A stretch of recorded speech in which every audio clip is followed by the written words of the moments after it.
Terima kasih. Jadi mungkin satu prinsip paling dasar untuk Mhm, berinvestasi di saham atau di pasar modal adalah kita harus tahu kita mau invest di perusahaan apa dan oke. perusahaan itu tuh mendapatkan pendapatan atau revenue itu dari mana. Jadi jangan investasi di perusahaan yang kita nggak tahu asal Mhm, uangnya itu dari mana. mhm, mhm. Saran gampangnya adalah di Indonesia kan ada banyak indeks ya. Mungkin Iya, indeks yang paling banyak dilihat itu adalah LQ45 atau IDX 30. Biasanya kalau sudah masuk di indeks-indeks besar tersebut, cenderung fundamental bisnisnya itu baik. Kalau mau yang oke. lebih aman, kita tinggal urutin aja, kita lihat top 10 atau top 5 stok di Indonesia. Jadi Oke. biasanya itu kan saham-saham perbankan, telekomunikasi, saham-saham consumer, itu biasanya tuh yang menempati posisi top 10 stok di Indonesia, atau yang biasa kita sebut blue chip. Biasanya kalau Mhm, investasi di perusahaan blue chip, itu cenderung fundamentalnya lebih bagus. Tapi kita pun oke. juga harus tahu sektor mana yang lagi bagus, sektor mana yang lagi kurang. Contohnya, Oh, ketika, tahun 2000 mungkin 2009 sampai 2012 itu kan komoditi super cycle, di mana mhm, harga batu mhm. bara, harga CPO itu naik banyak. Jadi mungkin kalau kita berinvestasi di saham-saham sektor komoditi, return-nya pasti akan jauh lebih tinggi. Di tahun Oke. 2012 sampai tahun 2015 tuh bisa dibilang masa masa emasnya saham-saham properti. Kenapa? Mhm, Karena ketika masa-masa itu tuh harga properti tuh naiknya sangat pesat, terutama di Greater Jakarta area, seperti di Serpong, di Bekasi. Jadi saham-saham properti itu naiknya banyak.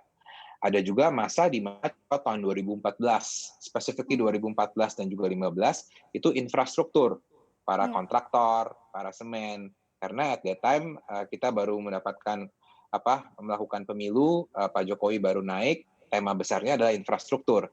Jadi, Mhm. sektor mana yang lagi bagus, sektor mana yang lagi kurang, itu juga kita harus mengetahui, Oke. untuk bisa berinvestasi di saham secara baik. Mhm. Nah, kalau ada yang baru mau mungkin menyiapkan hari tuanya di tahun-tahun ini ya, di mana pandemi COVID-19 sedang melanda seluruh dunia termasuk Indonesia dan berdampak juga ke bursa saham kita di tanah air, sektor-sektor mana aja menurut Pak Henry yang sedang prospektif untuk kedepannya supaya kita bisa masuk ke investasi saham tersebut dan menjanjikan gitu ya sampai di hari tua, Pak Henry? Ini kalau saya disuruh milih saham buat sampai hari tua, sangat sulit Mhm, ya, karena jangka waktunya mhm, ini bisa puluhan tahun. Mungkin betul, saya bisa kasih semacam konsep atau garis besarnya aja. iya, Jadi ini kan topik investasinya untuk hari tua, berarti kan iya, cenderung long term ya, jangka panjang.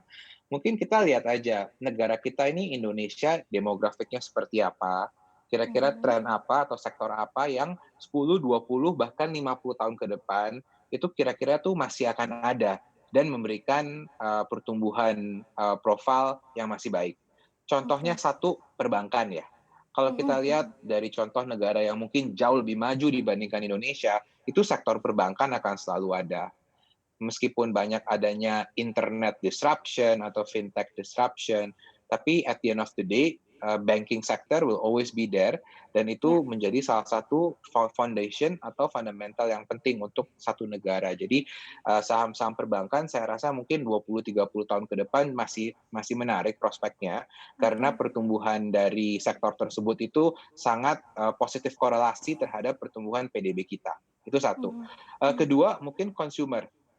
Indonesia Oke, ini kan negara keempat terbesar di dunia dalam segi penduduk ya. Kita iya, memiliki 260 juta penduduk lebih. Nomor satunya kan itu, China, terus India, Amerika, keempatnya adalah Indonesia. Jadi, karena jumlah penduduk yang sangat banyak dan mhm, tren banyak orang bilang ini rising middle class atau booming middle class, itu akan selalu ada untuk Indonesia.